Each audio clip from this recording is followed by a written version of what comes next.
Start हो गया। Hello everyone, आज बाबू आप लोग का फाइनेंशियल अकाउंटिंग का ऑनर्स का बाबू एग्ज़ाम था, ऑनर्स और जनरल का एग्ज़ाम था। तो आज इस वीडियो में बेसिकली हम लोग आपको फाइनल अकाउंट ग्रुप सी का क्वेश्चन नंबर 7 सॉल्व करके आपको बताएंगे और ये भी बताएंगे, आप पैनिक नहीं होना कि सर मेरा फाइनल अकाउंट मैच नहीं हुआ, 2-3 एडजस्टमेंट बहुत डिफिकल्ट है, एक एडजस्टमेंट हम लोग छोड़ दिए, हमको कितना मार्क्स मिलेगा, निगेटिव वाइब्स आ रहा है कि हम फेल हो गए तो क्या होगा, सप्ली देना होगा, ये बहुत सारे चीज़ एग्ज़ाम देने के बाद ना आपके माइंड में आता है, बहुत सारा नेगेटिव चीज़ आता है। तो बाबू आप लोग को नेगेटिव नहीं सोचना है, बी पॉजिटिव। आप अगर अटेम्प्ट किए हो तो आपको ज़रूर स्टेप मार्किंग मिलेगा, ठीक है। तो एक बार देख लो, हम यहाँ पे फाइनल अकाउंट सॉल्व किए हैं, आपके सामने सॉल्व करते हैं तो वीडियो थोड़ा बड़ा हो जाता है और इतना इंटरेस्ट नहीं होता। अभी आप इतना ही इंटरेस्टेड हो कि आपका कितना बनाया हुआ सही है, उस पर कितना परसेंटेज मार्क्स मिलने वाला है हमको, मतलब कितना मार्क्स मिल जाएगा। तो हम मेरे पास क्वेश्चन पेपर है ऑनर्स का, ठीक है ना। फाइनेंशियल अकाउंटिंग 1 है, ऑनर्स है 2023, आज का पेपर है ऑनर्स का है, ठीक है ना। ये जो ग्रुप सी में क्वेश्चन पेपर आया है फाइनल अकाउंट, एक बार हम लोग डिस्कशन कर रहे हैं, ठीक है ना। आज आगे बढ़िए। ड्राइंग है तो आपको पता होना चाहिए ड्राइंग कहाँ पे आता है, बैलेंस शीट के। अच्छा एक बार जल्दी जल्दी बोलना मेरे साथ, ठीक है ना। बोलो, क्वेश्चन डिक्टेट करो। ड्राइंग तो हम लोग का बैलेंस शीट के लायबिलिटी साइड में आता है, कैपिटल से लेस होगा। ऑफिस इक्विपमेंट बैलेंस शीट के asset side, purchase trading account का डेबिट साइड 2,36,000। कैरेज इनवर्ट का मतलब माल लाने का वाला ट्रेडिंग अकाउंट के डेबिट साइड में कैरेज इनवर्ट जाएगा। देखो यहाँ पे लिखे हैं 10,000 रुपया। बैड डेप पीएल के डेबिट में जाएगा, यहाँ पे देखो बैड डेप लिखे हैं हम 10,000। कैरेज आउटवर्ड माल ले जाने का भाड़ा है, देखो कैरेज आउटवर्ड 14,000 हम लिख दिए हैं। डिस्काउंट अलाउड पीएल के डेबिट में आता है, देखो डीए लिखे हैं शॉर्ट फॉर्म में 4,000 रुपया। सेल्स कमीशन बाबू बहुत लोगों को प्रॉब्लम होता है, सेल्स कमीशन कहाँ पे आएगा सर, क्रेडिट साइड में आएगा। बाबू आपको पता होना चाहिए जितना भी एक्सपेंस होता है उसका डेबिट बैलेंस होता है। अगर सेल्स कमीशन डेबिट साइड में दिया है तो 110% वो एक्सपेंस है बाबू, ठीक है ना। तो वो तुम्हारा सेल्स कमीशन यहाँ पे आएगा, देखो पीएल के डेबिट साइड में आएगा, हम लिखे हैं 8,000 रुपया। नेक्स्ट रेंट पीएल के डेबिट साइड में आएगा, देखो इसके साथ एडजस्टमेंट है, हम ऐसे माइनस प्रीपेड है 1,000 रुपया हम दिखा दिए, लेकिन आपको अच्छे से दिखाना होगा। आगे बोलो। इंटरेस्ट ऑन लोन देखो यहाँ पे आएगा तुम्हारा पीएल के डेबिट में आएगा 6,000 रुपया, और लोन लिया गया साल के स्टार्टिंग में, तो आपको एक साल का इंटरेस्ट निकालना होगा, आएगा 6,000। 6,000 में 3,000 रुपया ऑलरेडी पेड है, तो 3,000 रुपया आउटस्टैंडिंग है, आउटस्टैंडिंग लोन के साथ ऐड होगा, बैलेंस शीट के लायबिलिटी साइड में जाएगा। आगे बोलो। ऑफिस एक्सपेंसेस पीएल के डेबिट साइड में आएगा, आई थिंक एक एडजस्टमेंट है इसके साथ, आउटस्टैंडिंग है, वो हम लोग डिस्कशन कर लेंगे। आगे बोलो।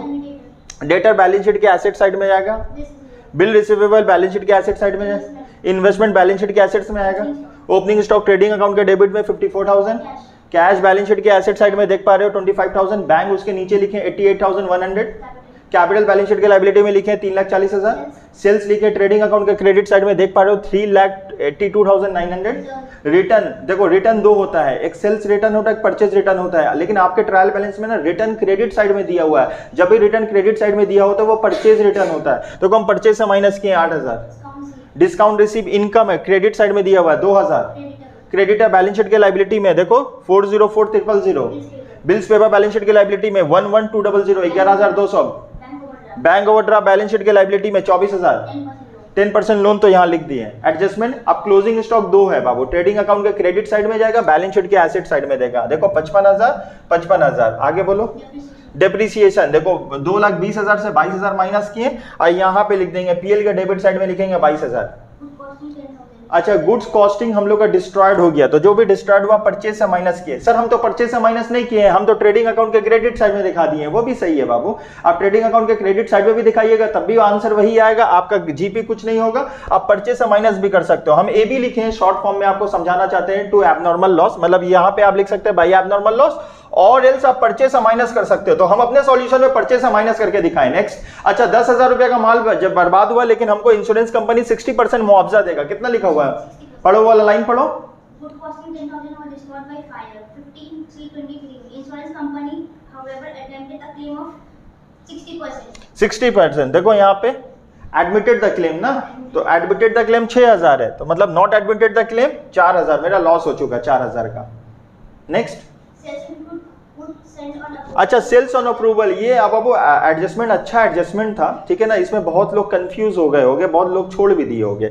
तो सेल्स ऑन अप्रूवल का मतलब क्या होता है कि हम ना सेल्स ऑन अप्रूवल में भेजे, देखो हम जस्ट सॉल्यूशन दे रहे तो ज़्यादा एक्सप्लेन नहीं कर पाएंगे, आपका इसका हम ट्रीटमेंट ही बता पाएंगे। तो क्या होगा बताइए, सेल से हम लोग जो सेलिंग प्राइस होता है माइनस हो जाएगा, डेटर से माइनस हो जाएगा, cancellation of sale, journal entry होगा तुम्हारा sales account debit to debtor account, sale से माइनस किया, डेटर से माइनस कर दिया। अब इसमें प्रॉफिट कितना है बोला है, देखो प्रॉफिट है 1/5 ऑन कॉस्ट, तो ऑन सेल कितना हो जाएगा, आप ऐसे कर सकते हैं, या फिर कॉस्ट है तो 1/5 को 20% बोला जाता है, आप 20 डिवाइडेड बाई 120 भी मान सकते हैं। तो 6000 का 20 डिवाइडेड बाई 120 1000 आएगा, या 6000 1/6 करिएगा 1000 आएगा। दो तरीका आपको दिखाए जाए। अब देखो 1000 रुपया प्रॉफिट एलिमेंट इंक्लूड है, तो जब सेल कैंसिल होगा तो स्टॉक में माल को हम लोग बढ़ाएंगे ना, स्टॉक मेरा ऐड हो जाएगा क्लोजिंग स्टॉक के साथ। तो 6000 था, 1000 रुपया हम लोग कैंसिल कर दिए, प्रॉफिट पोर्शन हटा दिए, क्योंकि क्लोजिंग स्टॉक को कॉस्ट में दिखाया जाता है, क्लोजिंग स्टॉक के साथ कभी भी प्रॉफिट ऐड नहीं होता है। तो 5000 रुपया हम लोग यहाँ पे दिखा दिए, यहाँ पे आउटर कॉलम में जाएगा 60000 रुपया। नेक्स्ट प्रीपेड, रेंट से माइनस कर दिया, देखो रेंट मेरा कितना था 8000, 1000 माइनस किए 7000, और यहाँ पे मेरा प्रीपेड चला जाएगा 1000। आउटस्टैंडिंग, देखो जिसके साथ आउटस्टैंडिंग बोलेगा उसके साथ ऐड किया, बैलेंस शीट के लायबिलिटी में दिखा दिए, खत्म हो गई।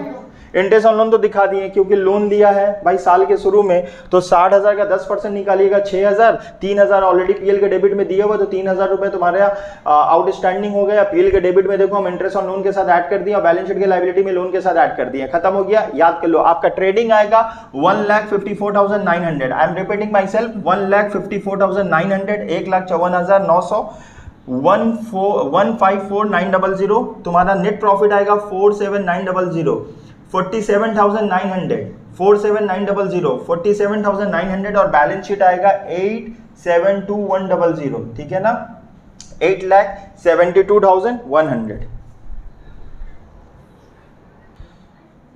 तो बाबू आप जैसे देख पा रहे हो ना कि आपकी स्क्रीन पे यहाँ पे हम बनाए इनकम एंड एक्सपेंडिचर है, तो आप देख लीजिए इनकम एंड एक्सपेंडिचर भी आपका 15 मार्क्स का था, और यहाँ पे आपको बना था इन द बुक्स, हम बस लिखे हैं, आपको बताएं आपको इस तरीके से लिखना होगा, ठीक है ना। जैसे आप क्रॉस चेक कर लीजिए कि आपका कितना परसेंटेज राइट है, और घबराने का बात नहीं है बाबू, अगर गलत भी होगा तो आपको निगेटिव मार्किंग मिलेगा, अगर आप पोस्टिंग किए हो, ठीक है ना। अकाउंट्स में भर भर के आप अगर सम्स किए हो, स्टेप मार्किंग मिलेगा, एकदम घबराना नहीं है। देखो इन द बुक्स लिखेंगे income and expenditure for the year ended, आप लिख लेना, यहाँ पे हम लिखे नहीं है, ठीक है ना। गो ग्रीन स्पोर्ट्स सोसाइटी आपको लिखना होगा, फॉर्मेट में नाम है, नंबर है, फॉर्मेट अगर आप प्रॉपर फॉर्मेट अगर आप ड्रॉ करते हो तो यू विल गेट मार्क्स, ठीक है। तो देखो ये इनकम एंड एक्सपेंडिचर हम लोग बना दिए हैं, आप बस चेक कर लो। हम लोग का सरप्लस आएगा 12,600, ठीक है ना। और हम लोग को ना ये ओपनिंग बैलेंस शीट बनाना होता है, ये वर्किंग का पार्ट है, तो ओपनिंग बैलेंस शीट बना के हम लोग कैपिटल फंड निकालें। कैपिटल फंड का आंसर आएगा 66,000, and on the other hand हम लोग का कैपिटल 66,000 में सरप्लस ऐड कर दिए, आंसर आ गया हम लोग का। तो बहुत इजी था, सब्सक्रिप्शन वगैरह जो आउटस्टैंडिंग था इस टाइप का सम्स तो हम लोग क्लास में किए ही थे।